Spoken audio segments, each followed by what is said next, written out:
Jezu Krishti të dashur dëgjues të Radio Marisë së Kosovës, ju flet Dom Shtjefni. Jetojmë në një kohë, mund të themi të jashtëzakonshme, kur më parë në historinë e njerëzimit nuk kemi pas kaq shumë informacion, kaq shumë mjete komunikimi dhe kaq shumë mundësi për të mësuar. Megjithatë, paradoksalisht duket se njeriu i sotëm është gjithnjë e më i hutuar. Sa më shumë informacione marrim, aq më vështirë bëhet të dallojmë të vërtetën nga gënjeshtra, faktin nga opinioni, realitetin nga propaganda. Ndoshta edhe ju, ashtu si unë, keni mbetur të habitur duke lexuar komente në rrjetet sociale ose duke dëgjuar biseda të ndryshme. Disa njerëz flasin me një gjuhë të mbushur me urrëtie për çmim dhe fyerje, të tjerë sulmojnë figura që për dekada kanë qenë pjesë e krenarisë sonë kombëtare. Dëgjojmë njerëz që denigrojnë Gjergj Kastriotin, Skënderbeun, që përqeshin Shënën Terezën, që relativizojnë sakrificën e luftëtarëve të ushtrisë çlirimtare të Kosovës, ose që përpiqen ta zvoglojnë rëndësinë e identitetit ton kombëtar, duke thënë se kombit nuk duhet i kushtohet ndonjë rëndësi, kombi nuk ka vlerë, se vetëm përkatësia fetare ka rëndësi. Përballë këtyre dukurive lind natyrshëm një pyetje: çfarë po ndodh me shoqërinë tonë? A janë bërë njerëzit më të këqij? A është shtuar urrëtia? Apo mos vallë kemi të bëjmë me një problem më të thellë, me një mënyrë të smur të menduarit? Kjo është pyetja që do të na shoqëroj gjatë gjithë kësaj katekeze, sepse sot nuk dua të flasim kundër askujt, nuk dua gjykojmë njerëz, nuk dua të krijojmë ndarje të reja. Përkundrazi, duhet të përpiqemi të kuptojmë se çfarë ndodh me mendjen e njeriut kur ajo largohet nga e vërteta dhe e humb lidhjen me realitetin. Kjo nuk është vetëm një çështje politike, nuk është vetëm një çështje kombëtare, nuk është vetëm një çështje fetare, është një çështje thellësisht njerëzore. Është një çështje që prek secilin prej nesh, sepse askush nuk është i imunizuar nga gabimi, askush nuk është i imunizuar nga propaganda, askush nuk është i imunizuar nga manipulimi. Gjithë ne mund të mashtrohemi, edhe unë, edhe ju. Prandaj kjo katekez nuk është një gjykim ndaj, hajde po them kështu, atyre. Është një ftesë që secili prej nesh të shikoj spari veten. Sepse Krishti nuk na mësoi të kërkojmë vetëm trarin në syrin e tjetrit. Ai na ftoi të fillojmë gjithmonë nga vetja. Megjithatë, kjo nuk do të thotë se duhet të heqim dorë nga e vërteta, përkundrazi, dashuria dhe e vërteta ecin gjithmonë së bashku. Nuk mund ta duash njeriun duke e lënë në gënjeshtër. As nuk mund ta mbrosh të vërtetën duke e urryer njeriun. Krishti na mëson t'i bëjmë të dyja. Ta duam njeriun dhe ta kërkojmë të vërtetën. Në Ungjillin sipas Gjonit, Jezusi thot: "Do ta njihni të vërtetën dhe vërteta do t'ju bëjë të lirë." Vreni mirë, Jezusi nuk tha se do të na bëjë të lirë propaganda. Nuk tha se do të na bëjë të lirë ideologjia. Nuk tha se do të na bëjë të lirë turma. Ai tha: "E vërteta do t'ju bëj njerëz të lirë." Kjo do të thotë se sa herë largohemi nga e vërteta, humbasim edhe lirinë tonë. Ndoshta jo me një herë, por pak nga pak. Fillimisht fillojmë të përsërisim mendimet e të tjerëve, pastaj fillojmë të shohim vetëm atë që na pëlqen. Pastaj refuzojmë çdo fakt që nuk përputhet me bindjet tona dhe në fund arrijmë deri aty sa të mohojmë edhe atë që dikur ishte krejt e qartë. Historia na mëson se kështu kanë filluar shumë tragjedi. Asnjë shoqëri nuk bëhet fanatike brenda një dite. Asnjë popull nuk humbet aftësinë për gjykuar brenda një nate. Gjithçka fillon me hapa të vegjël, me deformimin e vërtetës, me relativizimin e fakteve, me përsëritjen e vazhdueshme të njëjtave slogane, me frikën për të menduar ndryshe, me frikën për të bërë pyetje, dhe pak nga pak njeriu fillon të dyshoj edhe në atë që sheh me sytë e tij, me sytë e ballit. Pikërisht këtë fenomen e kanë studiuar psikolog, neurolog dhe filozof të shumë të kohës sonë. Ata vënë dukje se mendja njerëzore mund të manipulohet jo vetëm me gënjeshtra të drejtë për drejta, por edhe duke e mbi ngarkuar me informacione, duke e lodhur dhe duke e bërë të humbas aftësinë për të reflektuar me qetësi. Në vend që të mendojmë thellë, rrezikojmë të reagojmë vetëm sipas emocioneve ose sipas asaj që përsëritet më shpesh.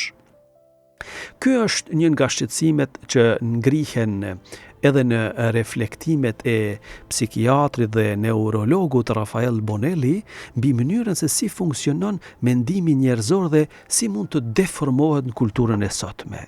Kjo është arsyeja pse sot nuk do të merrem me partitë politike, as me polemika fetare, as me sulme personale. Ne do të flasim për diçka shumë të rëndësishme. Do të flasim për mendjen, për mënyrën si mendon njeriu, për mënyrën si formulohen bindjet tona, për mënyrën si mund të manipulohemi pa e kuptuar, por edhe për mënyrën se si mund ta shërojmë mendimin ton. Sepse lajmi i mirë është ky, mendja mund të shërohet. Njeriu mund të mësoj përsëri të mendoj. Mund të rikthehet tek e vërteta. Mund të çlirohet nga frika, mund të rifitoj lirinë e brendshme dhe pikrisht këtë rrugtim do të përpiqemi ta bëjmë së bashku gjatë kësaj katekeze. Ju ftoj ta bëjmë me zemër të hapur, me mendje të qetë dhe me dëshirën e sinqertë për të kërkuar të vërtetën, sepse vetëm ajo e vërtetë që kërkohet me përvujtëri është në gjendje ta ndërtoj njeriun, familjen dhe shoqërinë. Qëndroni me ne.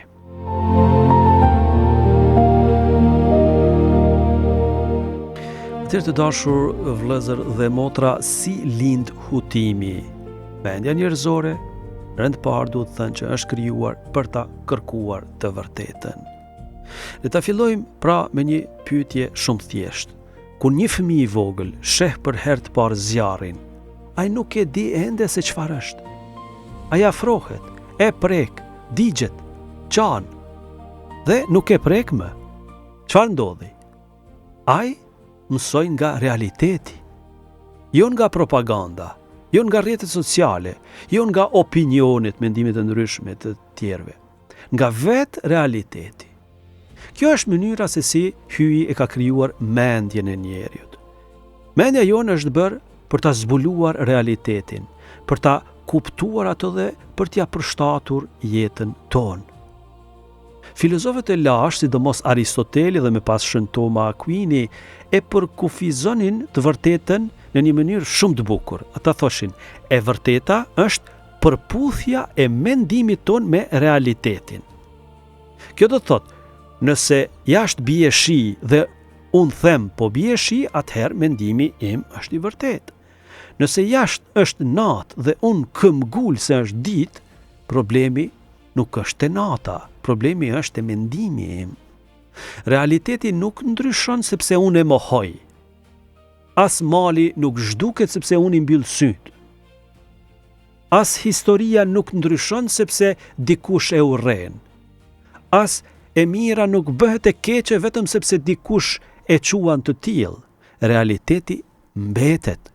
Kjo është arsyeja pse Jezusi nuk tha unë jam mendimi juaj, ai tha unë jam e vërteta. Domethënë, në fund çdo kërkim i sinqert i së vërtetës na çon drejt hyjit, sepse hyji nuk është kundër arsyes, kundër mendjes, ai është burimi i arsyes. Feja nuk kërkon që njeriu të pushoj së menduari. Përkundrazi, Kisha Katolike ka qenë ndër institucionet që ka mbrojtur më shumti arsyen. Universitetet, shkencën dhe filozofin. Shën Gjon Pali II shkruante, feja dhe arsyeja janë si dy krah me cilët shpirti njerëzor ngrihet drejt së vërtetës. Pra, një besimtar i mirë nuk ka frikë nga pyetjet, nuk ka frikë nga kërkimi, nuk ka frikë nga vërteta. Vetëm propaganda ka frikë nga pyetjet. Vetëm ideologjia kërkon bindje pa mendim, pa reflektim. Vetëm fanatizmi zemrohet kur dikush pyet pse. Kjo është arsyeja pse diktaturat kanë frikë nga njerëzit që mendojnë. Sepse njeriu që mendon është i lirë. Ndërsa njeriu që vetëm përsërit atë që dëgjon bëhet lehtë i manipulueshëm. Prandaj, pyetja që duhet ja bëjmë vetes nuk është a jam inteligjent, por a po mendoj vërtet? Sepse inteligjenca nuk mjafton. Historia njeh njerëz shumë inteligjent që kanë bërë të këqija të tmerrshme. Pyetja është, apo e përdor inteligjencën time për të kërkuar të vërtetën, apo vetëm për të mbrojtur bindjet që tashmë i kam? Këtu fillon problemi. Shumë njerëz nuk e kërkojnë më të vërtetën. Ata kërkojnë vetëm argumente që t'u japin të drejtë. Kjo është një smundje e mendjes, kur njeriu nuk pyet më çfarë është e vërteta, por vetëm çfarë më leverdis mua të besoj. Atëherë, ai ka filluar të largohet nga realiteti. Dhe sa më shumë largohet nga realiteti, aq më shumë rritet hutimi.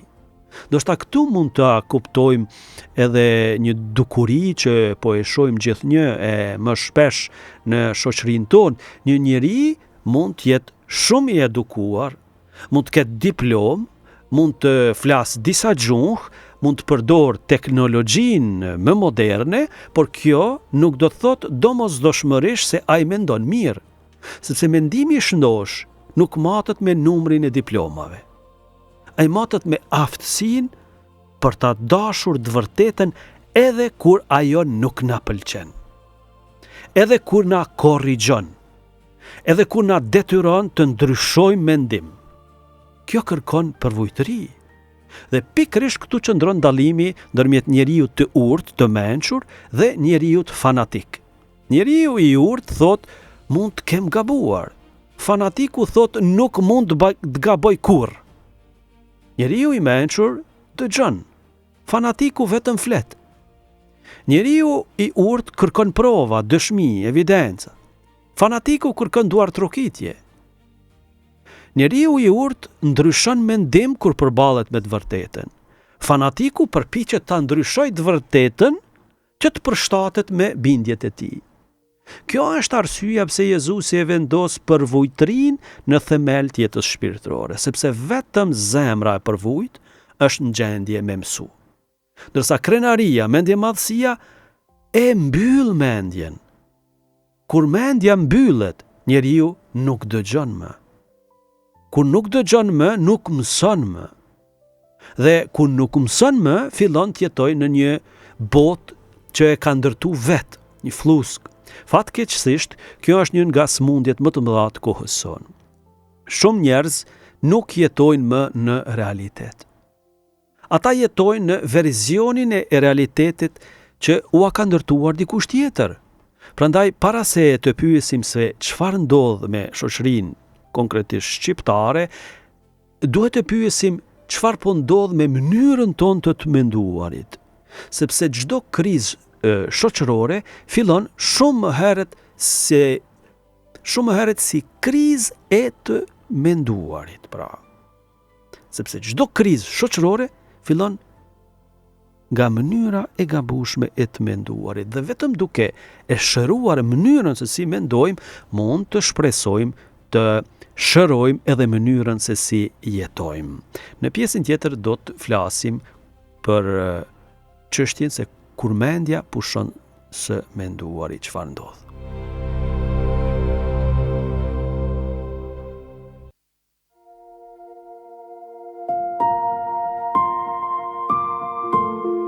Atëherë të dashur dëgjues, të dashur vëllezër dhe motra, le ta vazhdojmë reflektimin ton me një pyetje që në pamje të parë duket e çuditshme: a mendon njeriu gjatë gjithë kohës? instinktivisht do të përgjigjeshim po. Por psikologjia moderne dhe neuroshkenca japin një përgjigje shumë më interesante. Në të vërtetë, ne nuk mendojmë gjithmonë në të njëjtën mënyrë. Ka momente kur reagojmë më njëherë, dhe ka momente kur ndalemi, analizojmë, peshojmë dhe vetëm atëherë marrim një vendim. Kjo është arsyeja pse shumë studiues të mendimit njerëzor e bëjnë dallimin ndërmjet dy mënyrave të funksionimit të mendjes. Njëra është mendimi i shpejt, tjetra është mendimi i ngadalt. Ose siç e përshkruan psikiatri Rafael Bonelli, mendimi sipërfaqësor dhe mendimi i thellë. Ai thekson se mendimi sipërfaqësor është i shpejtë dhe ekonomik, ndërsa mendimi i thellë kërkon përqendrim, kohë dhe përpjekje. Kjo është jashtëzakonisht e rëndësishme për të kuptuar kohën në cilën jetojmë, sepse askush prej nesh nuk mund me jetu vetëm me mendim të thellë. Kur ecim në rrugë, kur ngasim makinën, kur përshëndesim një mik, kur pim një gotë ujë, ne nuk e analizojmë çdo lëvizje. Po të ishte kështu, nuk do të bënim asnjë hapa. Prandaj, Zoti e ka kriju trurin tonë në mënyrë të mrekullueshme. Shumë gjëra i bëjmë automatikisht. Kjo është një dhuratë, por pikërisht këtu fshihet edhe një rrezik, sepse ajo që është e dobishme për jetën e përditshme mund të bëhet e rrezikshme kur kemi të bëjmë me çështjet e së vërtetës. Kur dëgjojmë një lajm, kur lexojmë një koment, kur shohim një video, kur dëgjojmë një predikim, kur dëgjojmë një politikan, kur dëgjojmë edhe këtë katekezë, ne nuk duhet të reagojmë më njëherë. Duhet të mendojmë, duhet të pyesim, duhet të verifikojmë, duhet të krahasojmë, sepse pikërisht këtu fillon liria. Liria nuk është të thuash atë që të vjen në mendje. Liria është të mos bëhesh sklav i mendimit të parë që të kalon në përmendje. Le të bëjmë një shembull, ta marrim një shembull shumë të thjeshtë. Imagjinoni se dikush hyn në një sallë dhe vërtet po digjet ndërtesa. Çfarë ndodh? Pothuajse gjithë ngrihen në këmbë.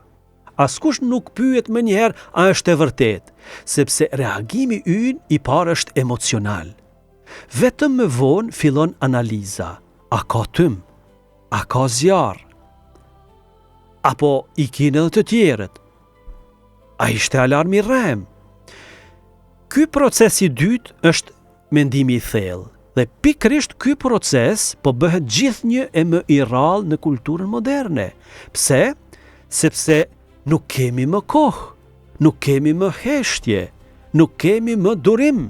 Çdo minutë telefoni na sjell një lajm të ri, një video të re, një koment të ri, një polemik të re, një zemrim të ri, një skandal të ri, një themi kështu urgjencë të re. Dhe para se të kemi menduar seriozisht për njërin, ka ardhur tashmë tjetra. Bonelli vëren se kjo rrjedhë e pandërprer informacioni e mban mendje në nivelin sipërfaqësor. Informacionet grumbullohen pa u lidhur në një kuptim të plot dhe pa u verifikuar. Të dashur dëgjues, ndaluni për një çast dhe mendoni, sa lajme keni lexuar dje? Sa prej tyre i mbani mend sot? Sa prej tyre i keni verifikuar? Sa prej tyre kanë ndryshuar realisht jetën tuaj? Sa e kanë ndryshuar? Ka shumë mundësi që përgjigja të jetë shumë pak. Megjithatë, secili prej atyre lajmeve ka lënë një gjurmë në mendjen tonë, edhe kur nuk e kuptojmë, edhe kur mendojmë se e kemi harru. Mendja jonë është si një kopsht, çdo informacion është një farë. Problemi nuk është vetëm se çfarë mbillet, problemi është se shumë prej nesh nuk e pastrojnë më kopshtin. Prandaj, rriten edhe lulet. Por, rriten edhe ferrat. Rriten edhe barrat e këqija. Dhe pas disa vitesh, njeriu nuk arrin më të dallojë se çfarë është mbjell dhe çfarë është mbjell me dashje dhe çfarë është rritur vetvetiu. Kjo është një figurë shumë e bukur edhe për jetën shpirtërore, sepse Jezusi vet flet për farën, por ai flet edhe për armikun që mbjell egjra ndërsa njerëzit flenë. Ky është një imazh, një shembulltyr që duhet ta marrim shumë seriozisht.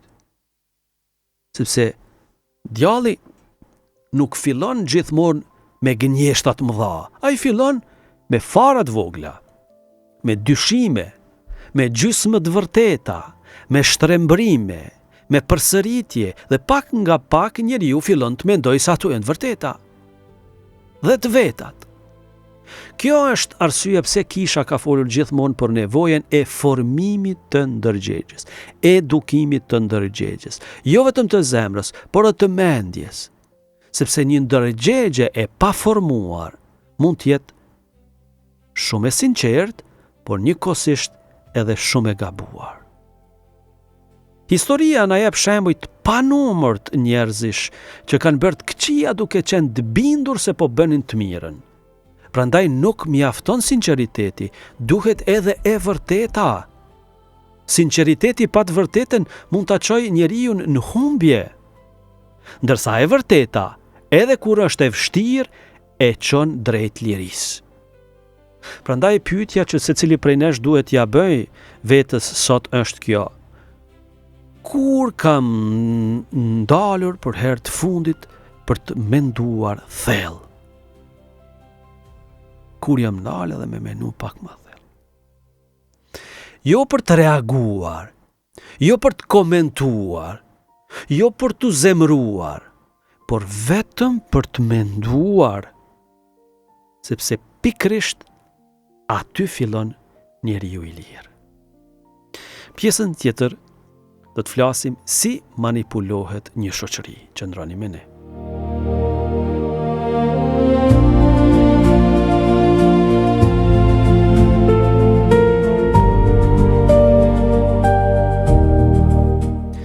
Të dashur dëgjues, të dashur vëllezër dhe motra, deri tani kemi fol për mendjen e njeriut, por tani lind një pyetje shumë më e madhe: a mund të manipulohet jo vetëm një individ, por një shoqëri e tërë? Historia përgjigjet pa asnjë hezitim: po. Nëse kjo nuk do të ishte e mundur, nuk do të kishin ekzistuar diktaturat, nuk do të kishin ekzistuar regjime totalitare, nuk do të kishin ekzistuar revolucionet që kanë kthyer popull të tërë kundër vetvetes. Le të mendojmë për një çast. Në Gjermaninë e viteve 30 jetonin njerëz të arsimuar, mjek, profesor, jurist, muzikant, shkencëtar. Megjithatë, një pjesë e madhe e shoqërisë filloi të pranonte gjëra që pak vite më parë do t'i kishte konsideruar të paimagjinueshme.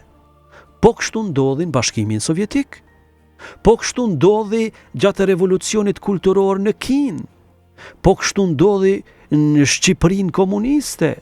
Brenda pak vitesh u krijua një realitet krejtësisht i ri. Jo sepse kishte ndryshuar e vërteta, por sepse ishte ndryshuar mënyra e të menduarit. Prandaj, duhet të kuptojmë një gjë shumë të rëndësishme. Manipulimi nuk fillon duke ndryshuar realitetin. Manipulimi fillon duke ndryshuar mënyrën se si njerëzit e shohin realitetin. Imagjinoni një klasë me 20 nxënës. Mësuesi nxjerr jashtë njërin prej tyre. Pastaj u thot të 19-ve të tjerë: kur shoku juaj të kthehet, gjithë do të thoni se kjo fletë e kuqe është blu, është e kaltër. Edhe nxënësi hyn. Shikon qartë se fleta është e kuqe. Mësuesi pyet: çfarë ngjyre ka kjo fletë? I pari përgjigjet: blu. Edhe i dyti: blu. Edhe i treti: blu.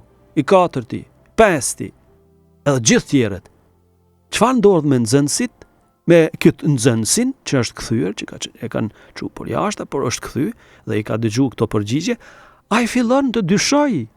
Jo sepse sytë e tij kanë pushuar se funksionuari, por sepse presioni i grupit bëhet më i fortë se përvoja personale. Kjo është një nga përfundimet më të njohura të psikologjisë sociale, e treguar në eksperimentet klasike mbi konformizmin. Njeriu ka një nevojë shumë të madhe për t'i përkitur grupit. E shpesh kjo nevojë bëhet më e fortë se sa vetë kërkimi i së vërtetës. Dhe këtu fillon drama. Njeriu nuk pyet më çfarë shoh unë, ai pyet çfarë po thonë gjithë. Mendojeni për jetën tonë, sa herë kemi heshtur, jo sepse nuk e dinim të vërtetën, por sepse kishim frikë të mbeteshim vetëm. Sa herë nuk kemi folë, sepse kemi menduar çfarë do të thonë të tjerët. Kjo nuk ndodh vetëm në politikë, ndodh në familje, në shkollë, në universitet, në vendin e punës, edhe në kishë, edhe në rrjetet sociale. Njeriu ka frikë të mbetet vetëm. Dhe kjo frikë është një nga mjetet më të fuqishme të manipulimit. Por sot ekziston edhe një rrezik tjetër. Ai quhet algoritëm. Shumë prej nesh mendojnë se kur e hapim telefonin ne zgjedhim atë që duam të shohim. Në të vërtetë ndodh edhe e kundërta. Edhe telefoni zgjedh atë që do të na tregojë neve. Nëse një ditë ndalemi te një video, nesër do të marrim 10 të ngjashme. Nëse ndalemi te një teori, algoritmi do të na jap edhe 20 të tjera. Nëse ndalemi te zemrimi, do të na ushqej edhe më shumë zemrim. Pak nga pak krijohet ajo që quhet flusk informative. Thonë një lloj bote që është krijuar. Brenda saj dëgjojmë pothuajse vetëm njerëz që mendojnë si ne. Psikiatri, psikoterapisti Bonelli e përshkruan pikërisht këtë fenomen. Algoritmet priren t'i ofrojnë përdoruesit gjithnjë e më shumë të njëjtin lloj përmbajtje, duke krijuar bindjen se të gjithë mendojnë kështu. Kjo është jashtëzakonisht e rrezikshme, sepse njeriu fillon të besojë se mendimi i grupit të tij është mendimi i gjithë botës. Kur pastaj përballet me dikë që mendon ndryshe, nuk habitet vetëm. Shpesh zemrohet, idhnohet, madje mendon se tjetri është armik. Të dashur dëgjues, duhet të ndalemi për një çast. Më shqetëson shumë një dykuri që po e shoh gjithnjë e më shpesh. Shumë njerëz nuk lexojnë më, nuk studiojnë më, nuk krahasojnë më burime, nuk bëjnë pyetje. Ata vetëm konzumojnë një video, pastaj një tjetër, pastaj një tjetër, pastaj një tjetër.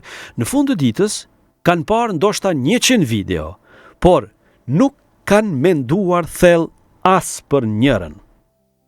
Edhe pikërisht këtu qëndron tragjedia. Njeriu fillon të ketë shumë informacion, por gjithnjë e më pak urti, mençuri. Shumë zëra, por gjithnjë me pak heshtje.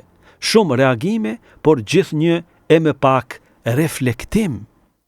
Kjo na kujton një nga episodet më të dhimbshme të Ungjillit, të premtën e madhe.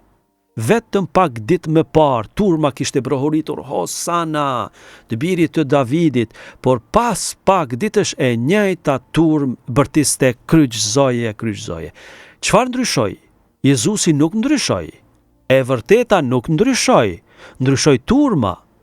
Ndryshoi mënyra si u drejtua turma. Sa aktual është ky Ungjill.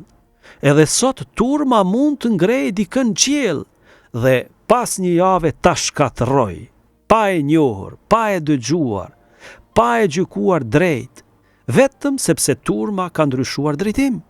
Prandaj i krishterë nuk mund ta ndërtojnë ndërgjegjen mbi zërin e turmës. Ne nuk ndjekim turmën, ne ndjekim Krishtin. Turma ndryshon çdo ditë, Krishti mbetet i njëjtë dje, sot e përgjithmonë. Kjo është arsyeja pse ndërgjegja e krishterë duhet të jetë gjithmonë më e fortë se presioni i turmës. Sepse historia na mëson një të vërtetë të madhe.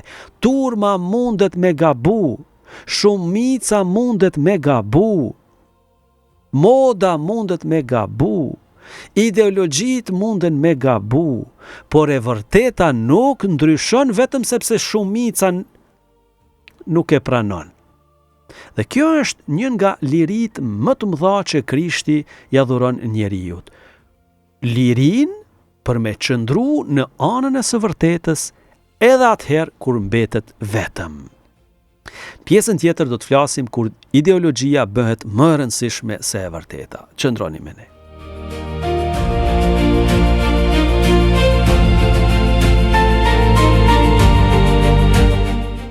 Të dashur vëllezër dhe motra, jeni duke shoqëruar me valët e Radio Marisë Kosovës, një zënje krishterë në shtëpinë tënde.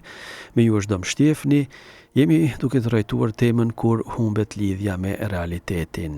Tani mund të bëjmë një hap tjetër në reflektimin ton. Nëse manipulimi nuk fillon me ndryshimin e realitetit, por me ndryshimin e mënyrës se si e shohim realitetin, atëherë lind një pyetje tjetër. Çfarë ndodh kur njeriu nuk e kërkon më të vërtetën, por vetëm mbrojtjen e ideologjisë vet? Këtu qëndron një nga rreziqet më të mëdha të kohës sonë. Ideologjia nuk është domosdoshmërisht një teori politike. Ideologji bëhet çdo mënyrë të menduari që pretendon se i ka të gjitha përgjigjet dhe nuk pranon më të korrigjohet nga e vërteta. Në atë çast, mendimi pushon së qenuri i lirë. Ai bëhet rob i grupit, rob i partisë, rob i kombit, rob i fesë, rob i internetit, rob i propagandës, rob i turmës. Këtu duhet të bëjmë një dallim shumë të rëndësishëm. Feja nuk është ideologji. Kombi nuk është ideologji. Tradita nuk është ideologji. As shkenca nuk është ideologji. Por, secila prej tyre mund të shndërrohet në ideologji nëse përdoret për të mbyllur mendjen në vend që ta hap atë ndaj së vërtetës. Një besimtar i vërtet nuk ka frikë nga e vërteta. Një patriot i vërtet nuk ka frikë nga e vërteta. Një shkencëtar i vërtet nuk ka frikë nga e vërteta. Vetëm ideologu ka frikë, sepse ideologjia jeton nga frika. Frika se mos del ndrit ndonjë fakt që e rrezon. Prandaj ideologjia nuk pyet a është e vërtet, ajo pyet a i shërben kauzës son. Dhe këtu fillon deformimi. Le ta zbresim këtë në jetën tonë të përditshme. Imagjinonin dy njerëz. Të dy lexojnë njëjtin fakt historik. I pari pyet çfarë mund të mësoj prej tij. I dyti pyet a më ndihmon ky fakt ta mbroj grupin tim. Tashmë ata nuk janë më duke kërkuar të njëjtën gjë. I pari kërkon të vërtetën, i dyti kërkon konfirmimin e bindjeve të veta. Dhe fatkeqësisht gjithë ne kemi këtë tundim. Mos mendoni se është tundim vetëm i të tjerëve. Edhe prifti mund të bjerë në këtë tundim. Edhe profesori, edhe gazetari, edhe politikani, edhe besimtari, edhe ateisti, sepse është një tundim thellësisht njerëzor, është tundim për ta vënë egon mbi të vërtetën. Le ta shikojmë tani me shumë qetësi realitetin ton shqiptar. Shqiptarët kanë një histori të jashtëzakonshme. Kemi kaluar pushtime, perandori, luftra, diktatura, përçarje. Megjithatë, kemi arritur të mbijetojmë si popull. Pse? Sepse kemi ditur të dallojmë atë që na bashkon nga ajo që na ndan. Në historinë tonë kanë qenë të pranishëm katolik, musliman, ortodoks, bektashinj, edhe njerëz pa besim. Por, kur ka qenë rrezik vetë ekzistenca e kombit shqiptar, shumë prej tyre kanë ditur të punojnë së bashku. Kjo nuk do të thotë se kanë menduar njësoj, as se kanë besuar njësoj, do të thotë se kanë kuptuar një të vërtetë më të madhe, se e mira e përbashkët kërkon bashkëpunim. Mirë po, sot po shohim një prirje shqetësuese. Nuk po flas për shumicën e shqiptarëve, po flas për një prirje që po përhapet në disa rryma mendimi. Fillimisht nuk sulmohen faktet, sulmohen njerëzit. Jo për atë që kanë bërë, por për atë grup ku përkasin. Dikush nuk pyet më çfarë bëri Skënderbeu për historinë shqiptare, ai pyet çfarë feje kishte. Nuk pyet çfarë i dha njerëzimit Nën Tereza, pyet cilës fej përkiste. Nuk pyet kush e mbrojti Kosovën, pyet cilit identitet fetar i përkisin. A e vini re ndryshimin? Nuk po gjykohet më vepra, po gjykohet etiketa. Dhe ky është një mekanizëm shumë i rrezikshëm, sepse nesër mund të përdoret kundër kujdo. Nëse sot e zhvlerësojmë një njeri vetëm për shkak të identitetit të tij fetar, nesër dikush tjetër do të zhvlerësoj një tjetër vetëm për shkak të identitetit të tij politik. Pas nesër një tjetër për shkak të krahinës. Pastaj për shkak të familjes. Pastaj për shkak të gjuhës. Në fund nuk mbetet më asnjë kriter objektiv. Mbetet vetëm përkatësia. Kjo është mënyra si shkatërrohen shoqëritë. Jo duke humbur vetëm territorin, por duke humbur kriteret e gjykimit. Këtu dua të ndalemi edhe në një pikë shumë të rëndësishme. Të jesh i krishter nuk do të thotë të mohosh kombin, as të ta adhurosh kombin. Kisha nuk e mëson as nacionalizmin e verbër, as përbuzjen ndaj adheut. Dashuria ndaj adheut është një virtyt. Katekizmi i Kishës Katolike e përfshin dashurinë ndaj vendit dhe përgjegjësinë për të mirën e përbashkët në kuadrin e urdhrit 4, nderoje babën dhe nënën tënde, prindrit tu. Sepse askush nuk lind pa histori, pa gjuhë, pa kulturë dhe pa një bashkësi njerëzore që e ka formuar. Prandaj, një i krishter mund ta dojë me gjithë zemër popullin e vet, pa e urryer popullin e tjetrit. Mund të nderoj historinë e vetë, pa e falsifikuar historinë e të tjerëve. Mund të jetë krenar për figurat e kombit, pa i kthyer ato në idhuj. Ky është ekuilibri i krishter. Gjithçka vendoset në vendin e vet. Hyj është mbi gjithçka, Zoti. Por kjo nuk do thotë se gjithçka tjetër e humb vlerën, përkundrazi, kur Zoti është në vendin e parë, edhe njeriu është në vendin e duhur. Edhe familja, edhe kombi, edhe historia, edhe kultura, sepse çdo gjë ndriçohet nga e vërteta dhe vetëm e vërteta mund të na ruaj nga fanatizmi. Pjesën tjetër do të flasim si ta kuptoj nëse po manipulohet mendja ime. Qëndroni me ne.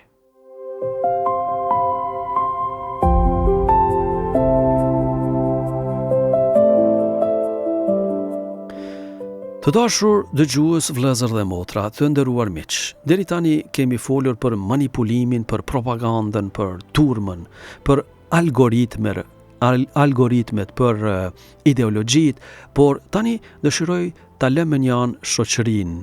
Le të mos mendojmë për të tjerët, le të mendojmë për veten, sepse është shumë e lehtë të themi po ai është manipuluar, po ata janë mashtruar, por Jezusi gjithmonë na kthen tek vetja. Prandaj sot dua t'ju propozoj një lloj ekzaminimi, një lloj shqyrtimi të ndërgjegjes së mendjes. Ashtu siç e bëjmë ekzaminimin, shqyrtimin e ndërgjegjes për jetën shpirtërore, mund ta bëjmë edhe një ekzaminim të mënyrës sonë të menduarit. Mos u përgjigjni me zëm, përgjigjni në zemrën tuaj. Pyetja e parë. a ndryshoj ndonjëherë mendim unë? Kam ndryshuar ndonjëherë mendimin. Nëse përgjigja është kurrë, atëherë duhet të shqetësohem. Sepse vetëm Zoti është i pagabueshëm. Ne të gjithë mund gabojmë. Përvojtëria fillon pikërisht këtu. Pyetja e dytë. Kur dëgjoj një mendim ndryshe nga imi, a përpiqem ta kuptoj apo menjëherë zemërohem, i dhënohem? Nëse zemrimi vjen para arsyetimit, atëherë emocionet kanë fillu ta sundojnë mendjen. Dhe kjo është porta, dera nga ku hyn manipulimi. Pyetja e tretë. A lexoj vetëm autor që pajtohen me mua? Nëse po, atëherë ndoshta jetoj brenda një fluske, bote, iluzioni. Një njeri i lirë nuk ka frikë të dëgjoj edhe mendimin e tjetrit, ose një mendim tjetër. Jo sepse do të pajtohet me të, por sepse dëshiron ta kuptoj. Pyetja e katërt. A e kontrolloj burimin e një lajmi para se ta shpërndaj? Sa herë kemi shpërndar një lajm vetëm sepse na pëlqeu? Sa herë kemi thënë e pash në Facebook? Dikush e kishte postu. Më erdhi në WhatsApp. Por, a është kjo kriter për të vërtetën? Jo. Të krishterët nuk janë thirrur të jenë shpërndarës të thashëthemeve. Janë thirrur të jenë dëshmitar të së vërtetës. Dëshmitar të së vërtetës. Pyetja 5. A ka mende aftësinë të them nuk e di? Kjo është një nga shenjat më të bukura të urtisë mençurisë. Njeriu i mençur nuk ka përgjigje për çdo gjë. Ai di edhe me hesht, di edhe me prit, di edhe me vazhdu kërkimin. Sot për fat keq duket sikur secili duhet të ketë një opinion për gjithçka. Por jo, nuk kemi pse dim gjithçka. Më e rëndësishme është të dim ta kërkojmë të vërtetën. Pyetja e 6. Sa kohë kaloj çdo ditë në heshtje? Jo me telefon, jo me televizor, jo me muzikë, vetëm në heshtje. Je i sinqert. Jepja vetës këtë përgjigje. Sepse mendimi i thellë lind vetëm në heshtje. Është domethënëse që Zoti në Shkrimin e Shenjtë nuk flet zakonisht në zhurmë. Profeti Elia nuk e gjeti Zotin në stuhi, as në tërmet, as në zjarr, por në puhizën e lehtë. Edhe mendimi i shëndosh lind në atë lloj qetësie. Pyetja e 7. Kur ishte hera e fundit që lexova një libër të plotë? Jo vetëm titullin, jo vetëm përmbledhjen, pasqyrën e lëndës, jo vetëm komentet, por një libër, sepse libri na mëson durimin, na mëson përqendrimin, na mëson të ndjekim një mendim deri në fund. Rrjetet sociale na mësojnë të kundërtën, na mësojnë të kalojmë më një herë tek tjetra. Pyetja 8. A jam ende në gjendje me dëgju? Jo vetëm me fol, sepse dëgjimi është akt dashurie.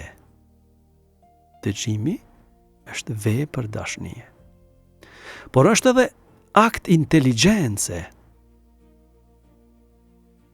Njeriu që nuk dëgjon më, nuk mëson më.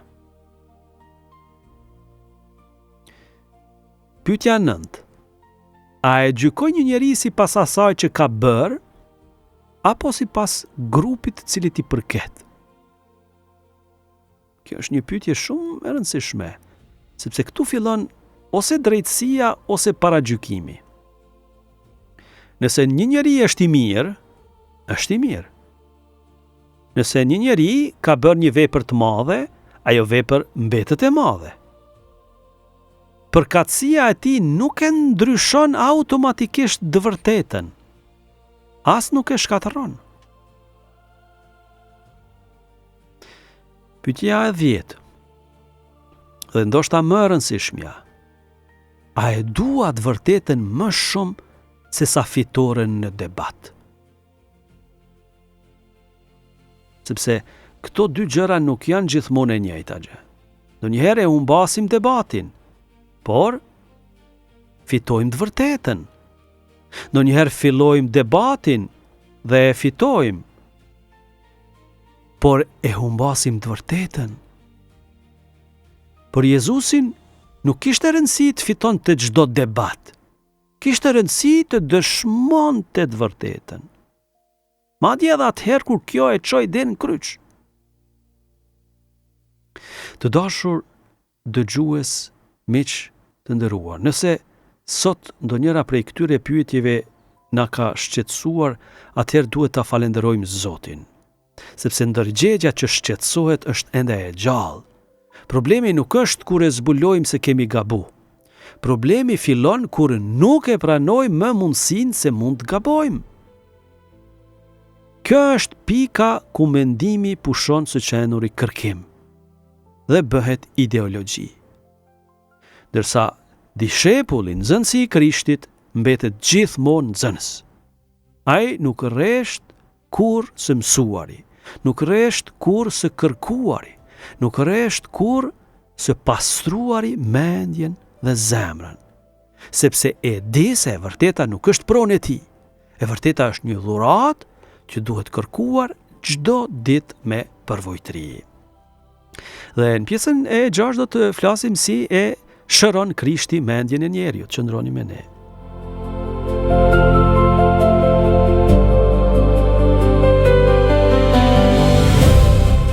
Të dashur dëgjues, pas gjithë këtij reflektimi, ndoshta dikush mund të ndihet i shqetësuar, mund të mendojë po atëherë kujt ti besoj, a mund ta njoh më të vërtetën? Nëse ka kaq shumë manipulime, a mos vallë gjithçka është relative? Jo. Pikërisht këtu qëndron dallimi ndërmjet mendimit krishter dhe pesimizmit. I krishteri nuk beson se gënjeshtra është më e fortë se e vërteta.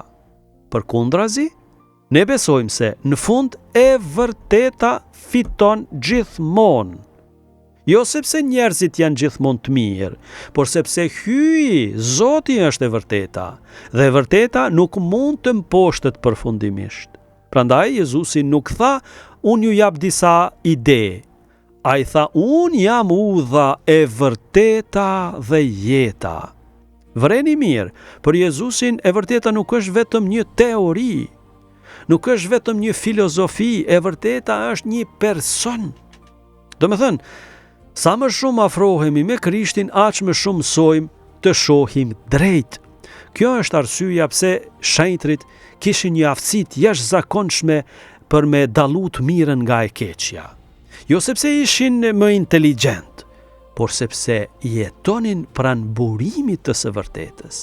Atëherë lind pyetja, si e shëron Krishti mendjen tonë?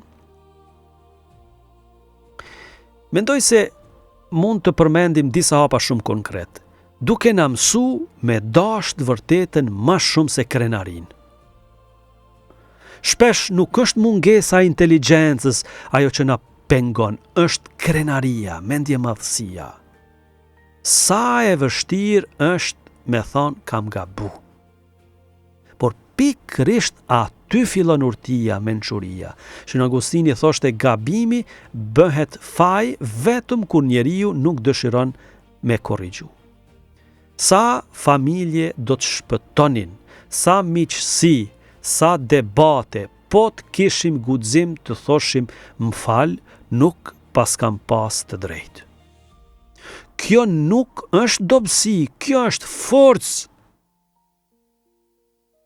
E dyta, duke na mësu, pra Jezu Krishti shëron mendjen tonë, duke na mësu t'jetojmë në heshtje. Sot kemi frikë nga heshtja, në makinë, muzikë, shtëpi, televizori, në rrugë, telefoni, edhe para se të flem, ekrani. Por si mund ta dëgjojmë Zotin nëse nuk i japim as një minutë heshtje? Mendoni për Jezusin, sa herë Ungjilli na thotë se ai u tërhoq në vetmi, shkoi në mal, shkoi në shkret e tirë, kërkoi që ta kalonte natën në lutje. Pse? A nuk ishte biri i hyjit? Sigurisht që po. Por ai dëshironte të na mësonte se vendimet më të rëndësishme nuk lindin në zhurmë, lindin në heshtje. Edhe mendimi i kthjellët lind në heshtje. E treta, Jezusi na shëron mendjen duke na mësu të lexojmë më shumë se sa të reagojmë. Duket se kemi fillu me humb durimin. Lexojmë vetëm titullin.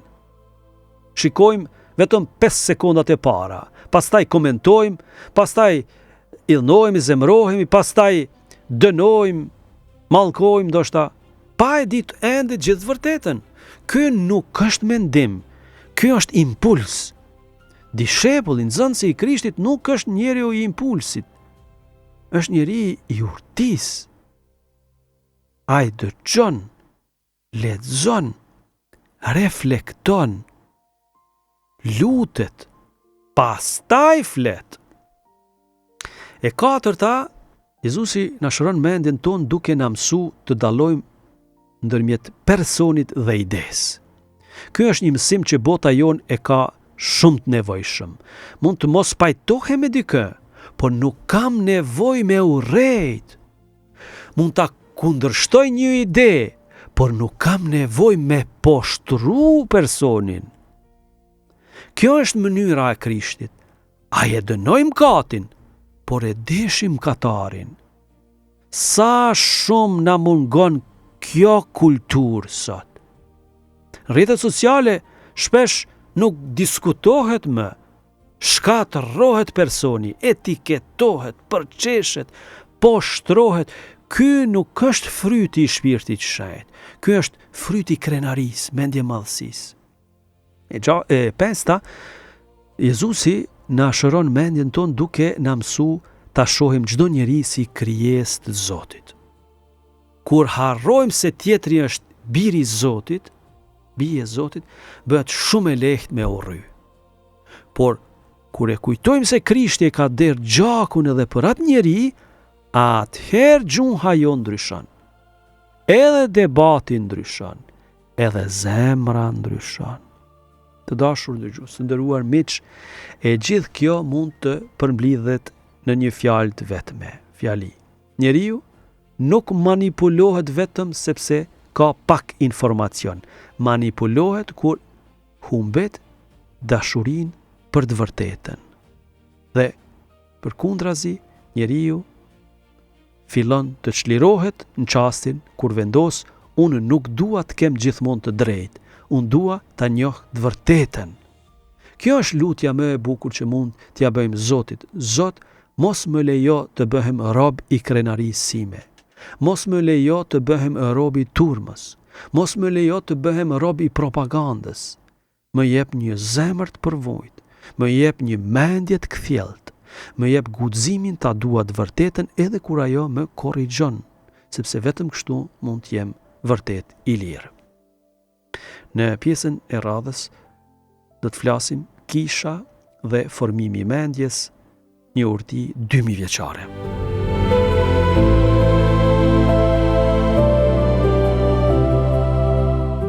Dashur dëgjues, vëllezër dhe motra, ndoshta dikush mund të mendoj se gjithë kjo që kemi folë sot është një zbulim i psikologjisë moderne. Në të vërtetë, jo. Shumë kohë përpara se të ekzistonte neuroshkenca, shumë kohë përpara se të flitej për manipulimin mediatik apo për algoritmet, kisha kishte kuptu se beteja më e madhe e njeriut zhvillohet në mendjen e tij. Prandaj krishterimi nuk është vetëm fe e zemrës, është edhe fe e arsyes. Në historinë e kishës nuk gjejmë përbuzje ndaj mendimit, përkundrazi gjejmë një ftesë të vazhdueshme për me ndriçu mendjen. Kjo është arsyeja pse universitetet e para evropiane lindën pikërisht në mjedisin e kishës, sepse kisha besonte se nuk ka kundërshtim ndërmjet fesë dhe arsyes, mendjes, shkencës. Të dyja burojnë nga i njëjti. Shën Augustini, një nga mendjet më të mëdha të krishterimit, e kaloi rinin duke kërku të vërtetën në filozofi të ndryshme, kur më në fund e gjeti Krishtin, ai nuk tha tani nuk kam më nevojë me mendu. Përkundrazi, ai tha një fjali që ka mbetë e famshme: kupto që të besosh dhe beso që të kuptosh më mirë. Intellige ut credo. Crede ut intelligas. Sa e bukur është kjo. Besimi nuk e shuan arsyen, mendjen. Besimi e pastron arsyen. Dhe arsyeja e ndihmon besimin të mos bjerë në fanatizëm. Edhe Shën Tom Aquini, ndoshta filozofi dhe teologu më i madh i kishës, na kujton se e vërteta është përputhja ndërmjet mendjes sonë dhe realitetit. Kjo do të thotë se mendja nuk krijon të vërtetën, ajo e zbulon atë. Sa aktual tingëllon ky mësim sot. Në një kohë kur secili pretendon se e ka të vërtetën e vet, kisha na kujton se e vërteta nuk shpiket. Ajo kërkohet, pranohet, jetohet. Shën Gjon Pauli II në enciklikën e tij të famshme Fides et Ratio shkruan se feja dhe arsyeja janë, ose intelekti, janë si dy krah me të cilat shpirti njerëzor ngrihet drejt soditjes së të vërtetës. Mendojeni këtë imazh. Një zog nuk mund fluturoj me një krah, po kështu dhe njeriu. Nëse ka vetëm arsye, por nuk ka besim, fe, rrezikon të bjerë në krenari, mendje madhësi. Nëse ka vetëm ndjenja fetare, por nuk e ushtron mendjen, arsyen, nuk e përdor intelektin, rrezikon të bjerë në fanatizëm. Prandaj, hyi na ka dhënë të dyja, mendjen dhe zemrën. Papa Benedikti XVI e shihte një nga rreziqet më të mëdha të kohës sonë në atë që ai e quajti diktatura e relativizmit. Çfarë do thotë kjo? Do thotë se shoqëria fillon të sillet sikur nuk ekziston më një e vërtet objektive. Sikur gjithçka ishte vetëm çështje shijesh, çështje emocionesh, çështje preference, por nëse nuk ekziston më e vërteta, atëherë nuk ekziston më as drejtësia. Sepse edhe drejtësia mbështetet mbi të vërtetën, nuk mund të ketë drejtësi pa të vërtetë. Nuk mund të ketë paqe pa të vërtetë. Nuk mund të ketë liri pa të vërtetë.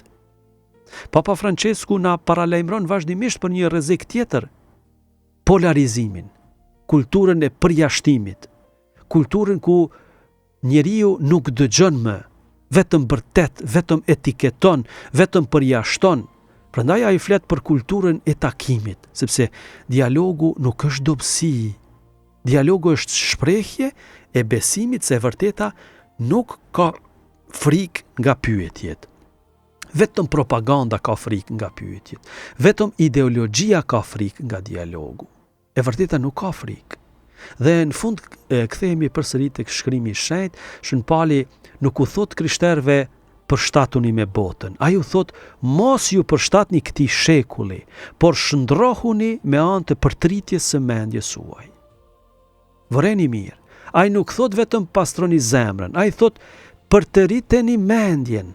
Përtriteni mendjen, sepse zemra dhe mendja nuk janë kundërshtare, ato duhet të ecin së bashku. Kur mendja ndriçohet nga e vërteta, zemra mëson me dashuru, me dasht drejt. Kur zemra mbushet me dashurinë e Krishtit, edhe mendja bëhet më e kthjellët. Ky është njeriu i plot, ky është ideali krishter, jo një njeri që di shumë, por një njeri që mendon drejt, që dashuron drejt dhe që jeton në të vërtetën.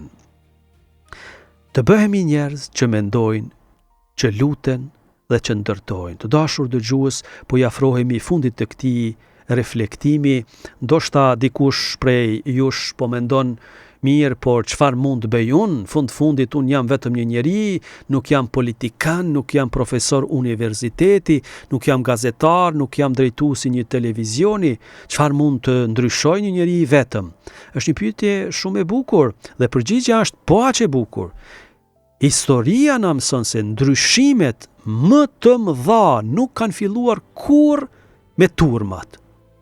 Kanë filluar me njerëz, me një Abraham, me një Mojsi, me një David, me një Mari të Nazaretit, me 12 apostoj, me një Francesc të Asizit, me një Nën Terez. Hyi nuk pret që të gjithë të ndryshojnë një herësh. Ai pret që secili të fillojë nga vetja.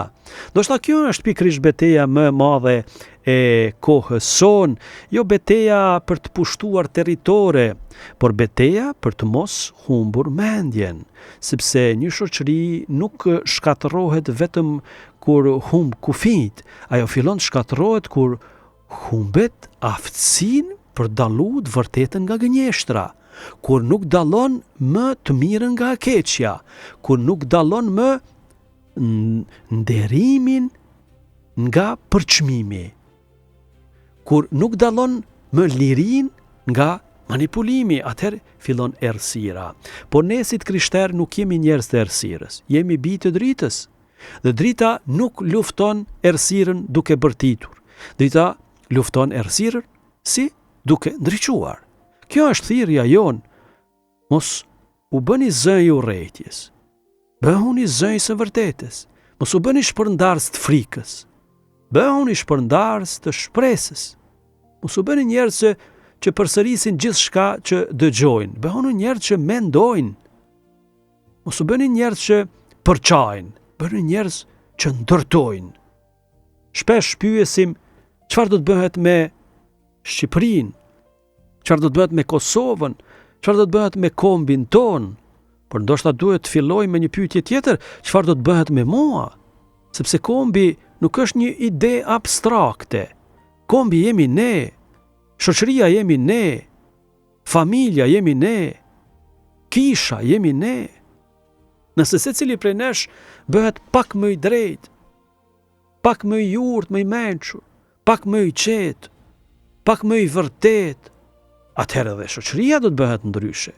Të dashur miq, shpesh flasim për nevojën e një rilindjeje, por çdo rilindje e vërtet fillon në ndërgjegje, jo në parlament, jo në televizion, jo në internet, por në zemrën e njeriut.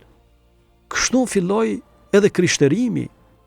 Jezusi nuk e pushtoi Romën, ai e ndryshoi zemrën e njerëzve. Dhe zemrat e ndryshuan. Këto zemrat që ishin të ndryshuara e ndryshuan botën. Kam përshtypjen se sot kemi nevojë për një kulturë të re, një kulturë të reflektimit, të leximit, të dialogut, të lutjes, të heshtjes, të respektit, sepse vetëm mbi këto themele mund të ndërtohet një shoqëri e shëndosh. Nuk kemi nevojë për më shumë zhurmë, kemi nevojë për më shumë urti, më shumë mençuri, nuk kemi nevojë për më shumë sharje. Kemi nevojë për më shumë argumente. Nuk kemi nevojë për më shumë propagandë. Kemi nevojë për më shumë të vërtetë.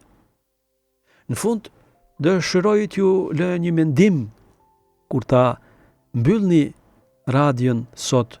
Mos mendoni më njëherë për të tjerët. Mos mendoni ky emision ishte për filanin. Jo, mendoni për veten. Pyetni veten, apo e ushqej mendjen time me të vërtetën? Apo e ruaj zemrën time nga urrëtia? Apo e formoj ndërgjegjen time sipas ungjillit?